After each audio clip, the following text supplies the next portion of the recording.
Mukhang paglalamaya na agad ang prosecution team kapag ipinatawag nila at kanilang naging witness si Ramil Madriaga. Dahil nga si Ramil Madriaga ang mismong magpapabagsak sa prosecution team. Maaalala natin nung nagkaroon ng mini trial itong si Jinky Luistro sa Committee on Justice. Isinalang nila si Ramil Madriaga. Nagkandaleche-leche yung kanilang doon sa cheque na inaipresenta ni Madriaga hanggang doon sa mga branches ng bangko. Pati doon sa painting na nairigalo kay Vice President Sara na hindi naman pala si Ramil Madriaga ang nagregalo.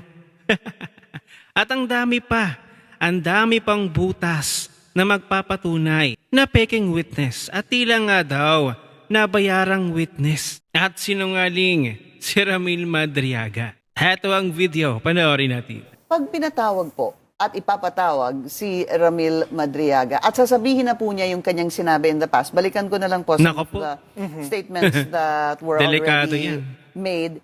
His claim was that the OVP's 125 million confidential funds for 2022 was not disposed of in 11 days. In fact, it was done in 24 hours. And number two, siya daw po, in 2022, he was instructed by the Vice President to coordinate with then Colonel Dennis Nolasco to deliver money to 3 areas ni Ubayong, San Pablo, Laguna, a restaurant sa Quezon City, at Office of the Ombudsman. What are you expecting with kay Ramil Madriaga? Natatawa na po kayo. Kasi, idagdag ko lang po, si Ramil Madriaga kasi yung parang bagong dagdag dito sa confidential funds issue as compared to the impeachment case the year before. Correct. Go ahead, sir. So, to be honest, like the last time I spoke with Attorney Poa, we weren't even sure if they were going to, the prosecution was going to present Ramil Madriaga. That's just how confident we are that presenting Ramil Madriaga will be a liability for the prosecution. Kasi, well, we all know that, from as far as the lawyers of the Vice President are concerned, diba? We've seen his allegations, we've seen the lack of evidence to support those allegations. And we've proven in the perjury complaint that he's a liar, he's a scam, he's a con artist. So yeah, parang sige, 'di ba? Parang Would you like him it's your presented? funeral. Bale, you present him, it's your funeral. Parang that's what. Hoy, it's your funeral. Baka isipin na naman ng mga kabilang panig ng mga loyalista at kakamping. Kasi nakarinig sila ng funeral, parang lamay, burol. Baka isipin na naman nila, death threat na naman. Exage words lang naman ang ginamit ni Atty. Paulo Panelo. It's your funeral. Parang, yun na yung ikakabagsak ninyo, ng team ninyo, kumbaga. Baka maging OA kasi yung mga kamping kat loyalista. Naalala nyo naman di ba yung, ito lang recently kay Risa Ontiveros, ko po, nag-comment lang naman yung mga netizens. At tatakot naman si Risa Ontiveros, akala mo naman talaga may pakialam ang taong bayan sa kanya. O kaya ngayon, sinasabi ni Atty. Paulo Panelo, it's your funeral. Ay wag pong maging OA ha, ang kakamping. Ituloy natin. You want. I've also said before, he's a dream for cross-examination for any lawyer kasi madaling hulihin. And yun, even the supplemental affidavit, which is not even covered by the first perjury complaint or the perjury complaint that we filed, even yung deliveries nun, malabo na agad eh. Kasi for example, sabi niya, ang unang delivery niya was to Laguna, diba? Yes. But so it was dapat San Pablo, but the recipient said, dito tayo mag-meet sa Cabuyao. Sa isang mall, di ba? Sa Cabuyao sa loob ng industrial park. Okay. And then sabi niya, in Cabuyao, Laguna, dito sa loob ng industrial park, tanaw ko yung SNR, membership shopping establishment. Wala pong SNR mall or establishment in Cabuyao, Laguna. The nearest one is 45 minutes away. Okay. Talagang sinungaling. Talagang malilintikan, yung prosecution team kapag ipinresenta pa nila at ipinagpilitan pa nila si Ramil Madriaga. Kaya nga lang, no choice sila. Baka wala nga silang makuha na kanilang magiging witness. Siyempre, kapag naging witness itong si Ramil Madriaga, nakakulong baka may kapalit. Baka lang. At ito naman ang video na kung saan confident si Attorney Michael Powa na masilip ang mga bank records ng mag-asawang Duterte. Yun nga, walang mapapala si Attorney Shell Jokno at ang prosecution team kapag na-open ang mga bank accounts ng mag-asawang Duterte. Mapapahiya lamang sila. Ito ang video, panoorin natin. Attorney Powa, yung pong inyong pagpanik sa Supreme Court, kasi po, ang impormasyon ko, mukhang nagsisimula na yung mga bangko sa pagkakalap ng kanila pong mga hinihingi ng court na mga bank records. Kailan kayo papanig po ng Supreme Court? Meron na ho ba kayong napagkasunduan po ni VP Sara dito?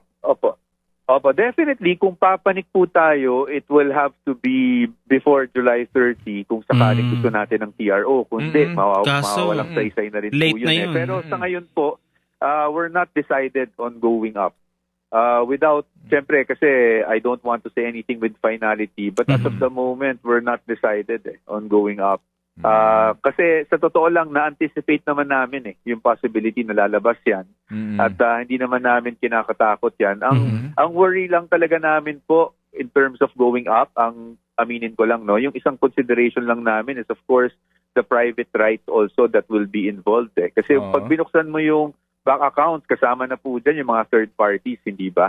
Yung mga transactions with third parties na talagang wala namang kinalaman sa impeachment. Yes. So those are the things we are still considering. But as of this moment, although we are preparing for both scenarios, we are not decided yet on going up. Well, using your your defense na ito'y fishing expedition, hindi kayo natatakot dito at si VP Sara kasi hello, 2007 up to the present, kung mamimingwit ka dito, definitely baka may mabingwit sila dito. Hahanap ng butas. Sa amin naman po, confident tayo on the part of the Vice President, na wala naman kasi talagang katiwalian or anything illegal na naganap ng transaction, whether you look at bank transactions or whatnot.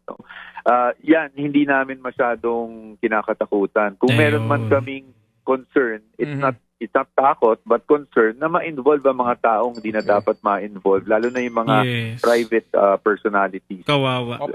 Di ba dito attorney kasama yung mga deposito ng mga cheque, deposito ng mga cash, di ho ba? Yung bawat transaction dito, so sabi ko nga kanina sa defense, sa prosecution, kukuha sila ng mga experts sa banking, iisa-isahin yung record nito, and pag mayroong malalaking deposito dito, alam niyo ho yun, yung ganun pong hindi kayo takot doon.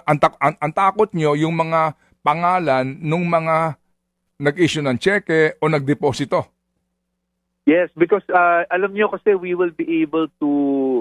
are confident that we will be able to explain everything if there even needs if something needs an explanation, But hindi rin kami natatakot sa pangalan ng mga iba. It's just more of the respect for private rights. Diba? Yan naman ang pinaglalaban talaga natin nung una pa lang.